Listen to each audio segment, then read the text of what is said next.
नमस्कार, आप देखना शुरू कर चुके हैं आई इंडिया और मैं हूं पंकज सिंह गौर। और आज आई इंडिया के स्टूडियो में खास मेहमान आए हुए हैं जिनका परिचय कराते हैं। वैसे तो सीतापुर की धरती 88,000 ऋषि मुनियों की तपोभूमि है और आप मेरे पीछे देख सकते हैं उसी तपोभूमि से आए हुए साधु संत और महंतगण।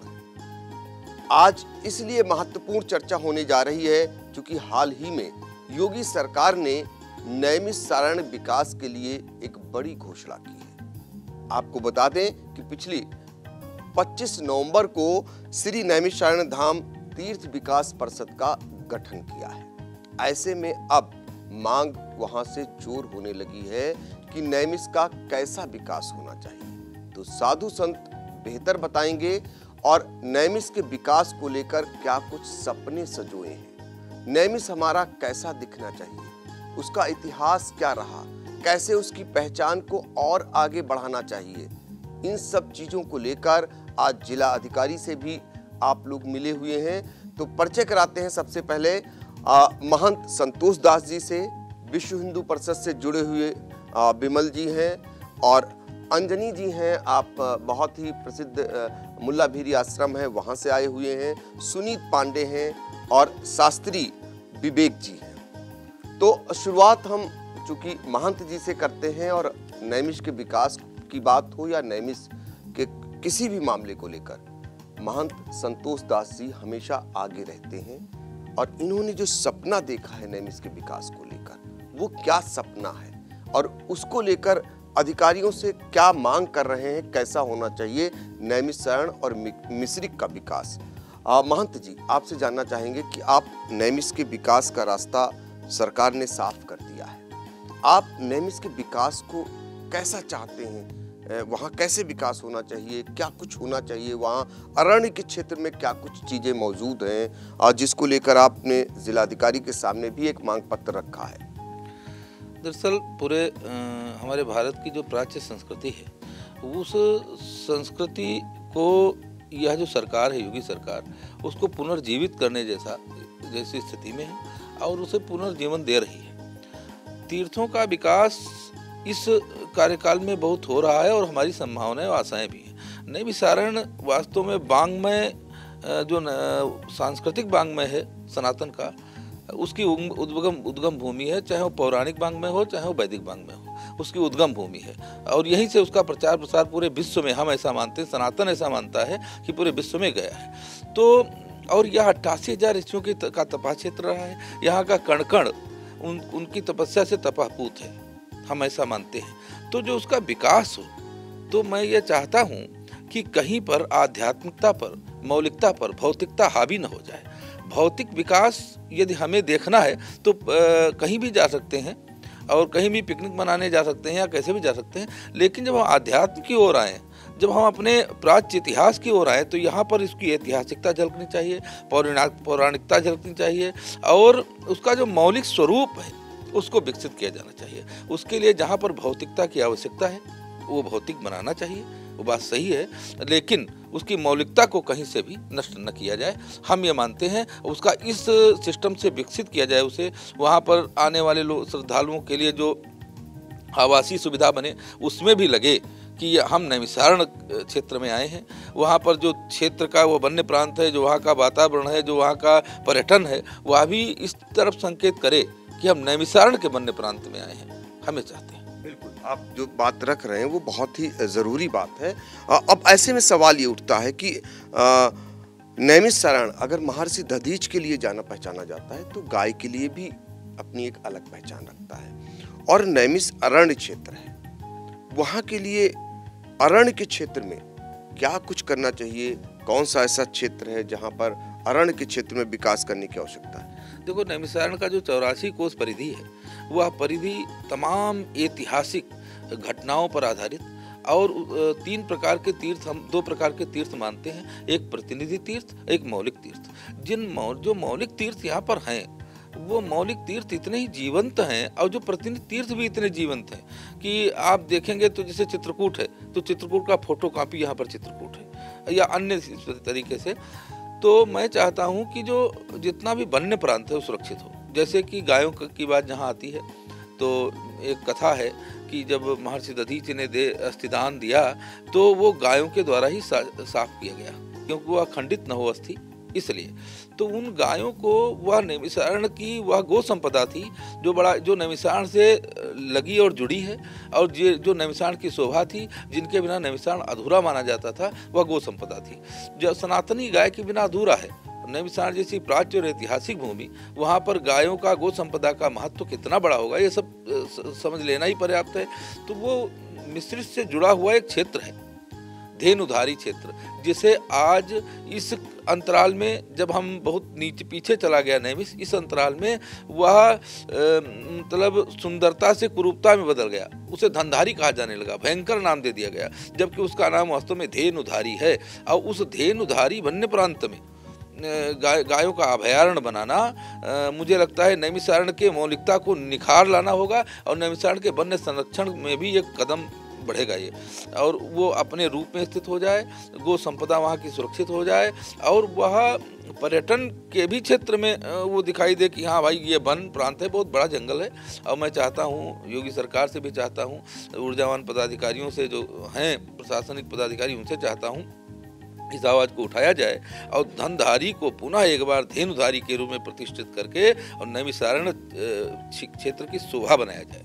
जी, आप देखिए, अगर नैमिष के विकास की बात हो रही है, योगी सरकार नैमिष के विकास के लिए आगे आई है, उसका विकास परिषद का गठन किया है, तो आज एक बहुत महत्वपूर्ण बात निकल करके आई है कि योगी सरकार जो गायों को लेकर चिंतित रहती है, उनके पुनर्वास को लेकर चिंतित रहती है, ऐसे में सीतापुर की नैमिषारण्य की धरती पर गायों के लिए एक बहुत बड़ा स्थान है, वो है धेनुधारी जंगल, जिसे अब लोग धनधारी जंगल के नाम से उसको कुख्यात कर दिए हैं। वो ऐसा अरण्य क्षेत्र है जिसको विकसित करके वहाँ पर गायों का संरक्षण भी किया जा सकता है। और जो पहचान है एक नैमिष और मिश्रिक की, अगर महर्षि दधीच को जाना पहचाना जाता है, तो गाय की भी एक उनके साथ उदाहरण दिया जाता है कि गाय का अपना क्या महत्व था। ऐसे में देखिए, महंत जी ने जो बहुत बड़ी बात रखी, और सरकार को इस पर जरूर सोचना चाहिए। विश्व हिंदू परिषद से विमल जी हैं, ये पूरा एक प्रतिनिधि मंडल आज जिलाधिकारी से मिला है। आपसे जानना चाहेंगे, आप नैमिष के क्षेत्र में लंबे समय से वहां पर काम कर रहे हैं, नैमिष के विकास की बात उठी है सरकार की तरफ से, आप क्या देखते हैं, नैमिष कैसा होना चाहिए? नैमिष सदैव विश्व कल्याण का केंद्र रहा है। विश्व कल्याण के केंद्र को मात्र कंक्रीट का जंगल ना बना दिया जाए, वो साधना की भूमि है, शांति की भूमि है। समाज के लोग आते हैं, वहाँ साधना करते हैं, शांति प्राप्त करते हैं। उसमें समाज के लोगों का कल्याण हो, कुछ ऐसी चीज़ें आनी चाहिए, वेद विद्यालय हो, गोमती माता का उद्धार हो। अभी गोमती की स्थिति भी बहुत ठीक नहीं है। इस प्रकार की जब चीज़ें जुड़ेंगी तो लोगों का हित होगा, लोगों के हित का कारक नैमिषारण्य बने, इस प्रकार की आशा है। देखिए, लोगों के हित का भी कारण बने नैमिषारण्य, ये बातें उठ रही हैं इसलिए क्योंकि अब नैमिष के विकास का मार्ग प्रशस्त हो चुका है, और ये साधु संत से बेहतर कौन जान सकता है कि नैमिषारण्य का विकास कैसा होना चाहिए। ये सुझाव है सरकार के लिए, ये सुझाव है प्रशासनिक अधिकारियों के लिए कि नैमिषारण्य कैसा होना चाहिए, मिश्रिक कैसा दिखना चाहिए, अब वहाँ पर किस प्रकार का विकास होना चाहिए। वहाँ पर लोग शांति के लिए जाते हैं, वहाँ लोग एक आराधना करने जाते हैं, ऋषि मुनियों की तपोभूमि है, और उसी बात को आप लोग केंद्रित कर रहे हैं कि वहाँ विकास जरूर हो, लेकिन वैसा विकास ना हो कि पर्यटन उसको माना जाए। वो एक शांति की नगरी है, वहाँ लोग अपनी प्रार्थना करने आए, अपनी आराधना करने आए, वहाँ लगे लोगों को शांति है। मुल्लाभीरी आश्रम के महंत जी हमारे साथ हैं, अंजनी जी, आपसे जानना चाहेंगे, आप भी बताइए कि नैमिष कैसा होना चाहिए, जो नैमिष का विकास होने जा रहा है, 84 कोस की परिक्रमा जहाँ होती है, कैसा होना चाहिए? नैमिष अच्छा होना चाहिए, उसमें अच्छा होना चाहिए।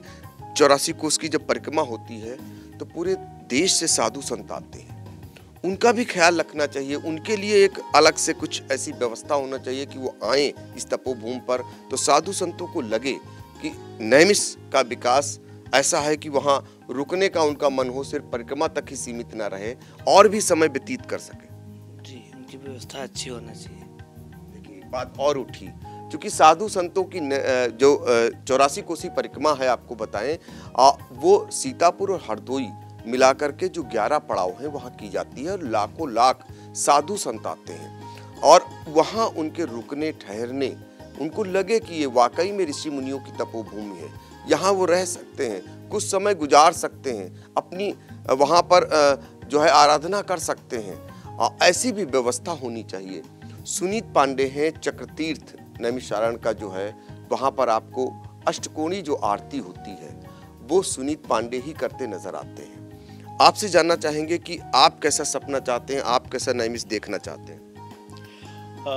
नैमिषारण्य एक पौराणिक तीर्थ है क्योंकि ऋषियों की तपोभूमि के नाम से जानी जाती है और नैमिषारण्य एक आरण्य है। इसलिए हम सरकार से निवेदन भी करना चाहते हैं कि नैमिषारण्य को जब डेवलपमेंट हो उसको आरण्य के रूप में विकसित किया जाए, वहाँ के जो प्राचीन पेड़ हैं उनको भी सुरक्षित रखा जाए। एक निवेदन और भी करना चाहते हैं इंडिया के माध्यम से कि नैमिषारण्य के जो 3 से 4 किलोमीटर का जो एरिया है वहाँ पर जितने भी पेड़ हैं उन पर अवैध कटान पर उस पर एक लगाम लगाया जाए ताकि वहाँ का जो आरण्य है वो सुरक्षित रह सके। और दूसरी सबसे बड़ी बात, योगी जी को बहुत बहुत धन्यवाद देना चाहते हैं कि नैमिषारण्य को एक पौराणिक तीर्थ के माध्यम के, पौराणिक तो तीर्थ है मगर एक लंबे समय से विकास के लिए तरस रहा था। एक जो विकास तीर्थ का होना चाहिए था अभी तक नहीं हुआ था। अब योगी सरकार में विकास परिषद का नैमिषारण्य को गठन किया गया है, उसके लिए धन्यवाद। मगर जो नैमिषारण्य का जो विकास हो वो उसकी मौलिकता और उसकी प्राचीनता को ध्यान देते हुए विकास हो, क्योंकि नैमिषारण्य जो तीर्थ है वो शांति के लिए तीर्थ माना जाता है और ऋषियों ने इसको तपोभूमि अपनी तपस्या करने के लिए इसको चुना था। तो जो भी श्रद्धालु यहाँ आता है वो अपने कल्याण के लिए और शांति के लिए, क्योंकि वो भौतिक सुखों को त्याग कर ही तीर्थों में आता है, तो इसलिए इसका जो विकास हो वो भौतिक से दूर करके शांति के लिए बनाया जाए। बिल्कुल, देखिए बहुत बड़ी बात इन्होंने कही। और नैमिषारण्य विकास परिषद का जो गठन हो रहा है इसके अध्यक्ष मुख्यमंत्री होते हैं। आप अंदाजा लगा लीजिए कि जिसके मुख्यमंत्री अध्यक्ष हों और वहाँ के विकास का रास्ता कितना आगे जाएगा, नैमिष के लिए क्या कुछ होने जा रहा है। बात 2017 की है, मिश्रिक में एक सभा करने मुख्यमंत्री योगी आदित्यनाथ आए हुए थे और हमने उनसे जो है वार्तालाप की थी नैमिष के विकास को लेकर। तब उन्होंने वादा किया था कि नैमिष का विकास ऐसा होगा कि लोग याद करेंगे। नैमिष के विकास के लिए केंद्र सरकार हो या प्रदेश सरकार हो, दोनों चिंतित हैं और वाकई में जो नैमिष विकास परिषद का गठन हुआ है ये कहीं ना कहीं नैमिष के विकास को बहुत आगे ले जाएगा।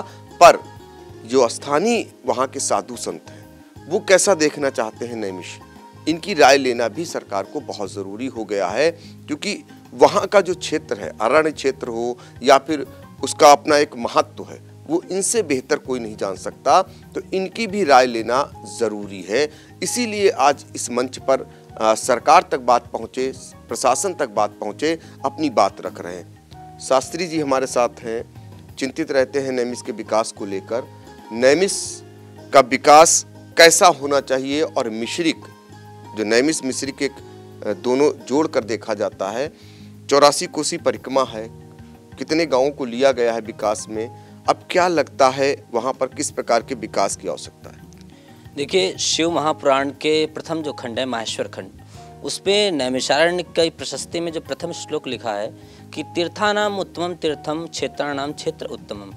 ये जो नैमिषारण्य तीर्थ है ये तीर्थों में उत्तम तीर्थ है और क्षेत्रों में उत्तम क्षेत्र है। और इसका जो चक्र तीर्थ है वो केंद्र है और उसकी जो वृत्त बनता है उस केंद्र का, उसकी त्रिज्या 5 कोस की यानी कि 15 किलोमीटर की त्रिज्या है और उसकी जो परिधि मानी जाती है वो 84 कोस की मानी जाती है। इस 84 कोसी परिधि के अंतर्गत आने वाले सभी तीर्थ बहुत ही पौराणिक महत्व रखते हैं और उनका विकास होना चाहिए। इसमें कुल 36 गांव शामिल किए गए हैं जो कि इस 84 कोसी परिक्रमा के अंतर्गत जो भी प्रमुख स्थान है उनको दृष्टिगत रखते हुए ही उनका चुनाव किया गया है।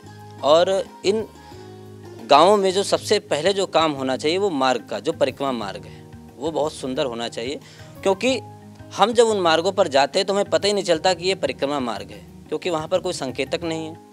रोडें इतनी ख़राब है कि जब पैदल परिक्रमार्थी अगर चलना चाहे तो वो चल नहीं सकता है। तो समस्याएं बहुत सारी हैं। मेन तो आप नैमिषारण्य के विषय में आप देखें तो एक बात है कि यहाँ पर जो लोग आते हैं वो फ्लोटिंग पॉपुलेशन है, कि वो आए, एक दिन रुके और चले गए। परिक्रमा पड़ाव पर भी ये स्थिति होती है कि वो आते हैं और वहाँ से चले जाते हैं। तो ऐसे लोगों के लिए मूलभूत सुविधाएं होती हैं, वहाँ पर शौचालय हो, प्रकाश की व्यवस्था हो, पेयजल हो, और ना बहुत ज़्यादा कोई अवस्थापना सुविधा बन पाए तो टीन शेड की व्यवस्था हो, ताकि लोग आ रहे हैं बड़ी संख्या में। ज़्यादातर मैं देखता हूँ जो शहरी लोग आते हैं जिनके पास पैसा होता है वो लोग तो कमरे अफोर्ड कर पाते हैं, लेकिन जो गरीब लोग होते हैं उन लोगों के पास ये सुविधा नहीं होती, उनके पास उतना पैसा नहीं होता, वो अपना खाने का, बनाने का हर चीज़ साथ में लेकर के आते हैं।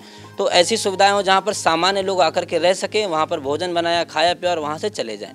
तो सरकार चूँकि बड़े बड़े प्लान बना रही है और हम लोग देख भी रहे हैं उसको बहुत नज़दीकी से, तो इसमें प्रायोरिटी लेवल पर ऐसी सुविधाएं होनी चाहिए कि ये जो फ्लोटिंग पॉपुलेशन जो आज आई और कल चली जाएगी, जैसे अमावस्या मेला है, परिक्रमा मेला है, नवरात्रि, इनके लिए सुविधा हो। क्योंकि होता क्या है कि ये यात्री आते हैं और जब देखते हैं कि कहीं उनके रुकने की व्यवस्था नहीं, कहीं वो बैठकर खाना नहीं खा सकते, कहीं पर पानी पीने की व्यवस्था नहीं, रात में अंधेरा हो जा रहा है, तो वो यात्री यहाँ भले चाहे कितना मीडिया में प्रसारित किया जाए कि कुछ दिन गुजारो उत्तर प्रदेश में, लेकिन उससे कोई फ़ायदा नहीं। क्योंकि वो आते हैं तो देखते हैं चक्रतीर्थ में काई जमी हुई है, गोमती के घाटों पर कचरा फैला हुआ है, तो वो आस्था के नाम पर उस तीर्थ में डुबकी तो लगा ले रहे हैं, गोमती में स्नान तो कर ले रहे हैं, लेकिन उससे कोई फ़ायदा नहीं। क्योंकि उनके मन में जो धारणा तीर्थ के विषय में जो बनी है, पुराणों में जो देख रहे हैं कि प्रथमम नैमिषम पुण्यम चक्रतीर्थम च पुष्करम अन्येषाम चैव तीर्थानाम संख्या नास्ति महितले, कि पृथ्वी मंडल का पहला तीर्थ है। तो कहने से तो पुराणों में तो हम लोग कितनी व्याख्या कर लें, लेकिन जब जो यहाँ आकर के देखता है तो उसके भाव बदल जाते हैं। तो मेरा यही सुझाव है कि बड़े बड़े प्लान बना रहे हैं, अच्छी बात है, स्वागत है, लेकिन बेसिक नीड्स जो हैं, जैसे महिलाओं के लिए ललिता देवी मंदिर के पास शौचालय नहीं है और बहुत सारी ऐसी चीज़ें हैं, वो बेसिक नीड्स पहले प्रायोरिटी पर पूरी किए जाए। बड़े प्लान ठीक है बना रहे हैं आप, उनको बनाने में और उनको लागू करने में बहुत समय लगेगा, तो बेसिक नीड्स पूरी हों, इस पर काम होना चाहिए, मेरा मानना है। देखिए, बहुत अच्छा सुझाव इन्होंने दिया। तप का स्थान है नैमिषारण्य, और तप के स्थान पर जो लोग आए उस श्रद्धालु कम से कम कुछ दिन गुजारें, ऐसी व्यवस्था सरकार को करनी चाहिए। उनकी सुख सुविधाओं का ध्यान रखना चाहिए, क्योंकि ये नैमिषारण्य और मिश्रिक में अगर साल भर में अगर देखें तो लाखों लाख लोग आते हैं। नैमिषारण्य और मिश्रिक इलाका वो है जहाँ पर अमावस्या में लाखों लाख श्रद्धालु तो पहुँचते ही हैं। हर एक कार्यक्रम भी नैमिषारण्य में होते हैं, जो भी मुंडन संस्कार हो या और भी कार्यक्रम हो। इसके अलावा 84 कोसी परिक्रमा जो होती है वो अपने आप में एक विशाल परिक्रमा होती है, जिसमें साधु संत बड़ी संख्या में आते हैं और आज भी 84 कोस की परिक्रमा करते हैं। ये बड़ी बात है। तो इसको लेकर महंत जी हैं जो हमेशा 84 कोसी परिक्रमा को लेकर प्रशासन से बैठक भी करते हैं और कई बार नाराज़गी भी जताते हैं। कुछ व्यवस्थाएं जब वहाँ नहीं होती हैं तो हर बार प्रशासन से एक मांग रखते हैं और उसके बाद नाराज़गी तक बात पहुँच जाती है। इस बार अब जब विकास की बात उठी है तो आप अपेक्षा कर रहे हैं नैमिष में जो 84 कोसी मिश्रिक की परिक्रमा होगी वो कुछ अलग हो? हाँ, बिल्कुल अलग होनी चाहिए, और इसलिए हमने जो नाराज़गी की बात आपने कही तो अभी से अपनी आवाज़ उठानी चालू कर दी है कि इस बार हमें नाराज़गी का सामना करना न पड़े, ना हमें नाराज़गी न दिखानी पड़े। श्रीमान मुख्य जिलाधिकारी महोदय से हमने कहा कि जो काम आप थोड़ा विलम्ब से करते हैं, आपके निर्देशन यथा समय जब नहीं पहुंचते हैं तो काम समुचित तरीके से हो नहीं पाते हैं और लाखों श्रद्धालुओं को सामना करना पड़ता है समस्याओं का। तो इसको पहले से आरंभ कर दिया जाए। मूल विषय है वहाँ का मार्ग, जो मार्ग इतनी जल्दी नहीं बनाया जा सकता।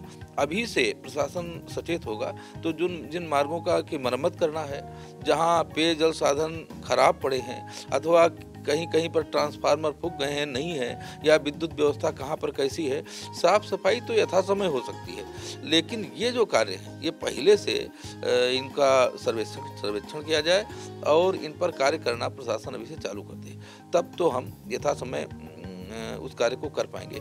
एक बात और महत्वपूर्ण है, नैमिषारण्य जो मूल सिस्टम है, हमने सुना है केदारनाथ का, लोगों ने कहा केदारनाथ में इतना बड़ा क्यों आया, समस्या क्यों उत्पन्न हुई? क्योंकि केदारनाथ को बना दिया गया पर्यटन स्थल और वहाँ पर कुकृत्य भी होने लगे। वहाँ पर जो हमारे सनातन में और हमारे साधना के लिए भी परित्याज्य हैं, ऐसे काम भी उस क्षेत्र में होने लगे। नैमिषारण्य को कृपया इन विषयों पर बहुत विशेष कड़ी नज़र रखनी चाहिए कि कोई भी ऐसा कुकृत्य, चाहे वो मांस हो अथवा मदिरा हो अथवा मतलब चरित्र हनन का मामला हो, वहाँ के जो होटल हैं उन्हें इतना शुचिता उनमें लानी चाहिए कि वो लगे कि यहाँ पर जो है जब कोई आता है तो वहाँ पर पूरी पवित्रता के साथ, वैष्णवता के साथ उन्हें भोजन मिले और वहाँ पर किसी भी प्रकार की ऐसी स्थिति न हो कि जो जहाँ पर उसकी गंदगी व्याप्त हो, नैमिषारण की छवि धूमिल हो। तो ये आवश्यक है। बिल्कुल, देखिए बहुत बड़ी बात मान जी ने कही कि नैमिषारण का विकास हो, ये तो खुशी है, लेकिन एक चिंता भी है कि नैमिष जिस लिए जाना जाता है, आपने उदाहरण भी दिया कि क्या कुछ हुआ केदारनाथ में, कैसा विकास वहाँ हुआ और उसके बाद विकास की परिणति क्या हुई। ऐसा विकास नहीं चाहते नैमिषारण के महंत साधु संत, क्योंकि नैमिषारण आपको बार बार बता रहे हैं 88,000 ऋषि मुनियों की तपोभूमि कही जाती है, जहाँ पर तप हुआ है, तप किया है ऋषि मुनियों ने। अरण्य क्षेत्र है, अरण्य का कितना विकास हो, इस पर जोर दिया जाना चाहिए। कैसे वहाँ पर गायों को संरक्षित किया जा सकता है, इस पर जोर दिया जाना चाहिए। 84 कोस की परिक्रमा वास्तविक रूप से अगर कहीं होती है तो सीतापुर की मानी जाती है, उस पर जोर देना चाहिए। परिक्रमार्थियों की सुख सुविधाओं का ध्यान रखना चाहिए और जो साधु संत आते हैं वो कैसे गुजार सके नैमिषारण्य मिश्रिक में, उस पर ध्यान देना चाहिए। अब नैमिष के विकास की जब बात उठी है तो इसलिए आप लोगों ने चिंता भी जाहिर की है और आज जिलाधिकारी से मिलकर भी आए हैं, अपनी बात रख कर आए हैं। अब बिमल जी ये बताइए कि मिश्रिक को लेकर के भी संशय एक उठता है बीच बीच में कि नैमिष का विकास हो रहा, मिश्रिक का नहीं हो रहा। जो विकास परिषद गठित हुई है, आप लोगों अधिकारियों से बात हुई होगी, क्या कह रहे हैं अधिकारीगण? अभी कुछ ऐसी चीज़ें सामने आई हैं कि मिश्रिक छूट रहा है, लेकिन अभी विधायक जी और अन्य लोग भी, समाज के भी लोग ये मांग उठा रहे हैं कि वो मिश्रिक छूट ना जाए। इस दौर में अगर मिश्रिक छूट गया, क्योंकि मिश्रिक और नैमिषारण्य दोनों अभिन्न एक दूसरे से जुड़े हुए हैं, इनके बिना, एक दूसरे के बिना कल्पना भी नहीं की जा सकती है। ये तीर्थ क्षेत्र है और मिश्रिक में लाखों लोग आकर रुकते भी हैं। महर्षि दधीच का देहदान स्थल है, हजारों लोगों की आस्था है, तहसील भी है। तो इस जो अपना ये नैमिषारण्य धाम विकास परिषद गठित हुआ है, उसमें मिश्रिक को भी रखा जाए, उसका नाम भी शामिल किया जाए, ऐसी लोगों की मांग चल रही है। और इसमें अगर थोड़ा सा ध्यान अभी नहीं दिया गया तो पहले की जैसी समस्याएं उत्पन्न हो सकती हैं, कई प्रकार की समस्याएं उत्पन्न हो जाएंगी। वहाँ भी कई सारी चीज़ें हैं, वहाँ का परिक्रमा मार्ग पूरा टूटा हुआ है, मंदिरों की स्थिति खराब है, रास्ते में पड़ने वाले तीर्थ स्थलों की स्थिति खराब है। तो अगर इसमें ध्यान अभी से नहीं दिया जाएगा, नहीं रखा जाएगा, तो मामला बहुत अच्छा नहीं होगा, बहुत अच्छी चीज़ें सामने नहीं। देखिए ये बात इन्होंने बहुत अच्छा सुझाव रखा। महंत जी, आप आज डीएम साहब से मिले हैं, आवश्यकता पड़ी तो सीएम साहब से भी मुलाकात करें। बिल्कुल बिल्कुल, मैं माननीय मुख्यमंत्री जी के पास भी जाऊंगा, धन्यवाद ज्ञापित करूंगा, अपनी जो खुशी है वो जाहिर करूंगा और उनसे निवेदन करूंगा कि आप संत हैं और आप नैमिषारण्य तीर्थ को एक बार पुनः उन 84 कोसी, जो वो 88,000 ऋषियों की जो तपापूत धरती है, उसमें पुनः 88,000 ऋषियों की वह ऊर्जा समाहित करें। वहाँ पर जो तप, त्याग और वैराग्य है वह कैसे संपादित किया जा सकता है और उसका दर्शन कैसे लोग आकर के कर सकते हैं वहाँ, कि हमारी जो प्राच्य परंपराएं हैं उनका दर्शन कैसे कर सकते हैं, उन्हें कैसे समझ सकते हैं कि हमारा प्राच्य इतिहास क्या रहा है, हमारा वाङ्मय क्या रहा है, कैसे साधु संत तपस्या करते थे और कैसे वो लोग कल्याणार्थ चिंतन मनन करते थे, कैसे यहाँ पर ज्ञान सत्र हुए हैं। इस परिपाटी को जो है विकसित किया जाए और जो जैसे कोई आ रहा है बाहर से, ठीक है, आवे तो उसके लिए थोड़ा अलग हट करके एक नगर जैसी व्यवस्था बनाए, उसकी बात अलग है, मैं नहीं कहता कि, लेकिन जहाँ पर जो वो क्षेत्र है, व्यास क्षेत्र है, जो वो परिधि क्षेत्र है नैमिषारण्य का, उस क्षेत्र को ध्यान में रखते हुए उसकी पवित्रता को पूरी तरीके से अक्षुण्ण बनाए रखना चाहिए। तो क्या जब भी अब अगली गठन हो, बैठक हो, तो उसमें साधु संतों को बुलाना चाहिए, विचार विमर्श करना चाहिए? मैं तो ये कह रहा हूँ जो परिषद का गठन हो रहा है उसमें ऊर्जावान संतों को लेना चाहिए और उसमें तीर्थ पुरोहित, देखो संत जो है वह किसी भी तीर्थ का प्राण होता है, अब उसी के श्री चरणों से मतलब जो है तीर्थों का सृजन होता है, ऐसा हमारा इतिहास कहता है। और जो तीर्थ पुरोहित हैं वह किसी भी तीर्थ की रीढ़ की हड्डी हैं, वहाँ के नागरिक, वहाँ की शोभा है। तो वहाँ के संभ्रांत नागरिक जो परिपाटियों के बारे में जान रहे हैं, निर्वहन कर रहे हैं, श्रद्धा कर रहे हैं नैमिषारण्य पर, और जो तीर्थ पुरोहित जो उन परिपाटियों का वहन कर रहे हैं, अब तक चले आ रहे हैं पुरखों दर पुरखों तक, और वह संत जिनके तप से तपापूत वह धरती है, उन परिपाटियों को परिपालन करने वाले और संरक्षण करने वाले जो संत हैं, उन संतों का इसमें भागीदारी भी होनी चाहिए, मेरा मानना है। क्योंकि यथा समय जब कभी विकास बोर्ड इस तरह कार्य करे तो उसमें इनके सलाह के अनुसार, इनके मार्गदर्शन में और संतों के आशीर्वाद से उस कार्य को संपादित करे। ऐसी ही परंपरा हमारे भारत की रही है, भारतीय संस्कृति की रही है।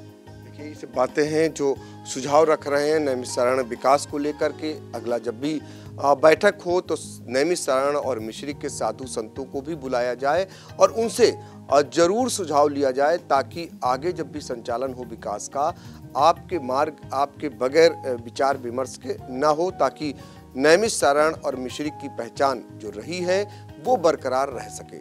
सीतापुर से आई इंडिया के लिए पंकज सिंह गौर।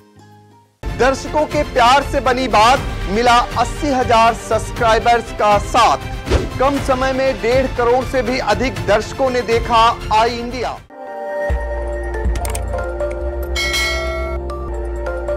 खबर आपकी, नजर हमारी। देखते रहिए आई इंडिया।